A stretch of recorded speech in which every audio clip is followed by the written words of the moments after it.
Hello guys, in this video I'm going to show you how to change your avatar on the Rush Royale application. But first of all, I just want to mention, please don't forget to subscribe to our channel, because at 100,000 subscribers we are going to show you our YouTube revenue statistics and growth strategy, how to make money online.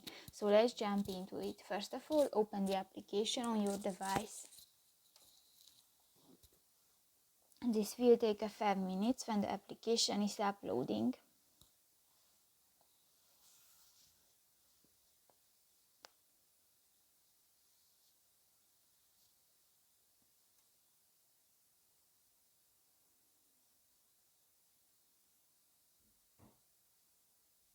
And you click to the profile icon at the upper left corner of the screen, click to the edit button, and here you can find the third option, the change avatar, and here you can select another avatars and just select one and click to the select button and done.